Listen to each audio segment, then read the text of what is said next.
আসসালামু আলাইকুম প্রিয় দর্শক, আপনার ফেসবুক আইডির নাম্বার এবং জিমেল কিভাবে পরিবর্তন করবেন তো চলুন আপনাদেরকে দেখিয়ে দিচ্ছি। তার আগে ছোট্ট একটি কথা বলবো, যারা আমার ফেসবুক পেজে নতুন অবশ্যই আমাদের পেজটি ফলো করে রাখুন এমন গুরুত্বপূর্ণ নতুন নতুন ভিডিও পাওয়ার জন্য। তো চলুন আমরা মূল কাজে ফিরে যাচ্ছি। এই কাজটি করার জন্য ফার্স্ট অফ অল আপনি চলে যাবেন আপনার ফেসবুক আইডিতে। ওকে, তো আমি চলে আসলাম আমার ফেসবুক আইডিতে। তারপর উপরে আপনারা একটি থ্রি আইকন দেখতে পাবেন, এখানে আপনি ক্লিক করবেন। তারপর একটু নিচে আসবেন, আসার পরে কিন্তু এখান থেকে আপনারা সেটিংস নামে একটি অপশন পাবেন। আপনারা সেটিংসে ক্লিক করে দিবেন।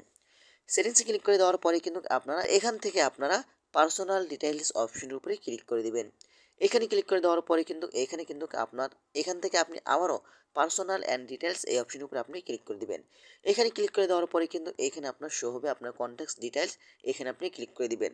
এখানে ক্লিক করার পরে কিন্তু এখান থেকে আপনি ক্লিক করে কিন্তু এখানে অ্যাড নাম্বারে ক্লিক করবেন। তারপর এখানে অ্যাড নাম্বারে ক্লিক করে আপনার নতুন নাম্বারটি এখান থেকে আপনি ইমেল এবং নাম্বার পরিবর্তন করতে পারবেন। এখানে ক্লিক করলে কিন্তু আপনার নাম্বারটি পরিবর্তন হয়ে যাবে। এভাবে চাইলে কিন্তু আপনারা খুব সহজেই আপনার ফেসবুক আইডির নাম্বার এবং জিমেলটি পরিবর্তন করতে পারবেন। ধন্যবাদ সবাইকে। আসসালামু আলাইকুম।